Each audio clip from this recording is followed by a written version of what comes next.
G'day guys, welcome back to the channel, and today we are here to preview round 22. Only a few rounds left before we get to finals, and with 9 teams basically still remaining in the AFL season, we have a couple of games to cover which are going to be huge for the rest of the season and could have ramifications on which teams are going to be making the 8, the top 4, even the top 2 at this moment. And we start with the Hawks v Collingwood game Thursday night at the MCG. Now both teams are coming into this game and they both need a win. Hawthorn to keep their finals hopes alive and Collingwood to keep their top 2 spot on the ladder. Now over the past 4 weeks, the Hawks have actually had a better record in terms of win-loss than the Pies, with the Hawks only losing 2 games since their bye. However, their wins have only came against teams outside the top 8. So their good form on paper isn't exactly 100% telling the truth. But Collingwood have been in a bit of a form slump over the last 4 weeks in a lot of people's eyes. However, for me personally, I think their form has dropped off pretty much since their bye. And in fact, it probably could lead back to when they beat Hawthorn back in round 12. The only big win they've had since that point was against Carlton back in round 17, which is a 56-point win. And their wins other than that have been less than convincing, to say the least, with their victories coming against Melbourne by 1 point, St Kilda by 34, West Coast by 29, and Richmond by 36 points. So their run of form, I think, is a lot worse than what it's been in just the last 4 weeks, where they've lost 3 out of their past 4 games. But if you want to look on the brighter side for the Pies, in terms of the last 4 weeks, they actually went on a pretty similar run back in 2023 when they won the flag. So it's not all doom and gloom for them, and I'm not going to be writing off Collingwood just yet, as I think at their best, I think they're the best team in the competition. However, if they drop their next 3 games or drop 2 of their next 3, they honestly could miss the top 4, which in my opinion would be pretty embarrassing considering where they were only a month ago with only a couple of losses for the season. So let's get to the tip in this game. I am going to be going with Collingwood. With them resting players over the last month or so, and some of their best players like De Goey just coming back into the lineup, I think they will turn it around shortly, and I think this will be the start of it. Collingwood are still the favourites for mine to win the flag. Even though Adelaide and Brisbane, even Geelong, are probably in better form right now, I still think Collingwood are the flag favourites. However, with this tip, if Jeremy Howe is out again, I will reconsider tipping Collingwood, because we've seen in the last couple of weeks when he has been out, Collingwood has struggled in defence. And with obviously a lot of talk's been around Darcy Moore, but I think it's a little bit more than just him as well. So if Hawthorn, I think they'll probably drop one of their tools this week, and I think they'll go in with 4 again. Hawthorn can get on top in that front. Jack Ginnivan, of course, been talked about in the media a little bit throughout the week. He'll probably get up for this one. He's had some very good games against Collingwood in previous times, so wouldn't be surprised if Hawthorn get up in this game. And if Jeremy Howe is out, I will consider picking Hawthorn, but at this stage, I'm going to go with the Pies. Now, my brother is actually picking Hawthorn. He has said that Hawthorn will also be coming off a 6-day break, while Collingwood are only coming off a 5-day break. Sicily seems to be back in form, and on the other side of the coin, a lot of Collingwood players are pretty out of form at the moment, especially Darcy Moore. If Howe and Billy Frampton are back in the team this week, he will likely change his tip. But if Hawthorn grow in with 4 tools again, he'll probably change his tip to Collingwood as well. But at this moment in time, with the Pies' defence being very shaky at best, he's going to be picking the Hawk. But next up, we get to the game on Saturday afternoon, the grand final replay with the Lions up against the Swans at the Gabba. Last time these 2 teams met at the Gabba last year late, the Swans actually put up a really big fight in trying conditions. It was quite a warm afternoon. The Swans had a couple of injuries out, but they fought the fight really well. But in the end, the Lions got over the top. And the Lions have been a bit of the bogey team for the Swans in more recent times. Brisbane have won 4 of their last games against the Swans, and right now, even though Sydney have been in good form over the last 6 weeks or so, for me, it's been a little bit on and off. I think that some games they've been good, but they haven't done it for 4-quarter period. Even in the last 6 weeks or so, other than the Fremantle game, a lot of the other games the Swans have played, for mine, I don't think they've been in that good a form. Against the likes of North Melbourne a couple of weeks ago, they had to have a brilliant last quarter to get over the line in that game. Even against Essendon last week, they left the door ajar, and I think if they were against any other team in the competition, they easily could have been ran over the top of. Against the Giants, they were only good for a half and they dropped off again. So they haven't really been playing 4 quarters throughout the last 6 or 7 weeks when the Swans have been in better form. So if they're going to win this game against the Lions against all odds, they're going to have to play a 4-quarter performance and they're going to have to play out of their skin. Now, just on one matchup quickly, I will be interested to see who James Jordan goes to this week. Now, there's been times this year where he has done amazingly well on tagging. However, there's been other times when he's been off at times and those midfielders get on top in big ways. So in recent times, he's gone to the likes of Lachie Neale, but I wouldn't be too surprised if this time they go to Dane Zorko. At this moment, I think that Jordan does really well to kick goals when he's up forward, and I think that's a way that they can get over the top of Brisbane here with that matchup. So I simply can't see them doing that. I think the Lions have such a potent forward line, so many different avenues to go, and even though they had that bit of a hiccup against the Gold Coast a couple of weeks ago, I still think Brisbane are the real challengers against Collingwood at this stage. So pretty obvious here, I'm going to be picking Brisbane. I think that the Swans are going to struggle to kick a winning score here. They may get McLean back this week, but I still don't think that's going to make much of a difference here. Brisbane will be too strong in defence, and right now, I think the Swans have been in better form, but I don't think they have been in as good a form as some people are saying. For me, I think Brisbane win this one pretty comfortably in the end. Up at the Gabba, they should get this one done. Now, my brother's also picking the Lions. He said that the Lions have won their past 4 games against Sydney. The Lions' defence should be too good against the Swans' forwards. And Brisbane's midfield just has too much depth for the likes of the Swans, and he can't see them being able to stop all the different avenues. After that, we get to Port Adelaide up against Fremantle. Freo being one of the most formed teams in the competition, while Port Adelaide honestly could be one of the worst teams in the last couple of weeks. They have been smashed in the last 2 games by nearly a combination of 190 points. Obviously, that's smashing against the Crows and then last week against the Cats.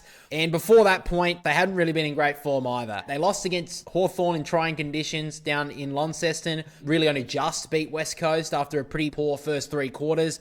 And probably the last time they played decent football was against Brisbane back in round 17. And even then, they lost that game.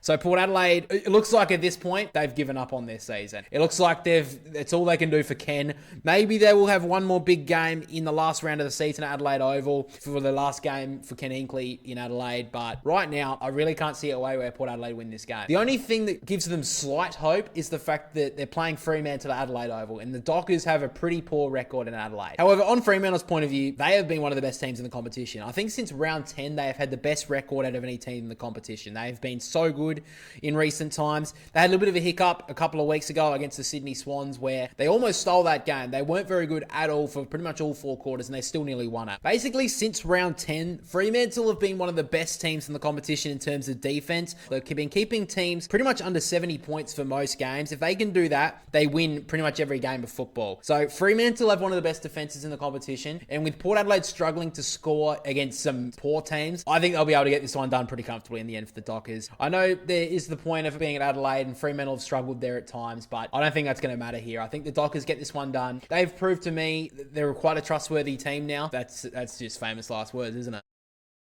I think Fremantle are a bit more of a trustworthy team than they were last year. We saw how much they struggled in the last 4 weeks of the season when Josh Tracy was out. We saw how important he was last week against Carlton when they ran over the top of them. So I think that Fremantle's attack will just be too good. Hayden Young will be a pretty big loss, but I think the Dockers get this one done. And Port Adelaide, I think they put the Q in the rack for the rest of the year. They were unspirited against the Crows a couple of weeks ago. They were arguably worse against Geelong last week. So I think Port Adelaide have finished their season. And it's really unfortunate because I think Ken Hinkley deserves a lot better than what the Power are giving him right now, but I think they've just said this, let's just get to 2026. Now, my brother as well has also tipped the Dockers. He has pointed it out, though, that Port Adelaide have won 3 of their past 5 games against Fremantle, but Port Adelaide just have too many injuries at this stage, and it's making a real impact. Fremantle can't take them lightly, though. The Dockers forward line, just too mobile for Port Adelaide, and they should get this one done pretty comfortably, so pretty much sitting in the same boat there. But the final game we're going to be taking a look at, guys, before we get to our full tips for the round, is Melbourne up against the Dogs. So, Melbourne have been pretty decent in the last 5 weeks. Now, they haven't got exactly a great win-loss record, but if it wasn't for their demoralising loss against St Kilda when they lost a 46-point lead and lost the game, they would actually be in pretty decent form, I think, for in front of my eyes right now. They had a pretty decent game against Carlton. They just couldn't kick a winning score.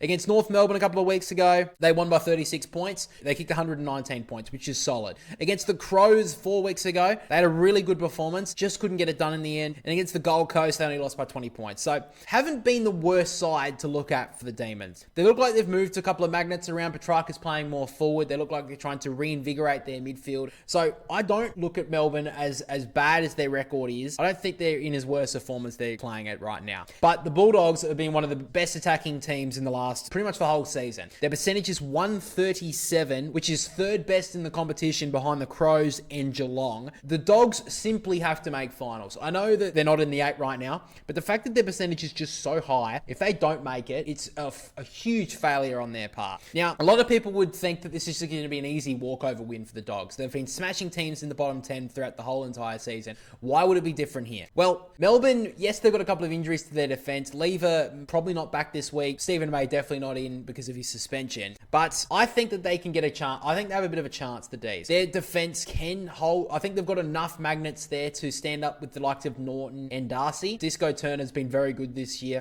And with Tom McDonald is a pretty good defender. Not the greatest, but I think he can stand up and try and play a role there. But if they can get Cozzy Pickett off the chain, I think that they can find a way to win this game, Melbourne. Now, I am going to be tipping the Western Bulldogs. I'm not that brave, sorry. This is at the MCG, so it's a little bit different for the Dogs. If it was under the lid, I'd be giving them a 10-goal win. At the MCG, I think Melbourne can send a little bit of a scare through the Dogs' camp, but with a recent record that I saw, that teams in the top 9 versus the bottom 9 since round 12, there's only been one team to have lost a game, which was Fremantle against the Swans about a month ago. That's the only time a top 9 team has lost to a bottom 9 team. So I think the Dogs, being the, flat track bullies that they are, I think they get this one done. But I wouldn't be too surprised if Melbourne send a scare through the Dogs' camp and potentially even win it. But the Dogs simply just have to keep on winning if they're going to be a chance of making finals. So have to get this one done.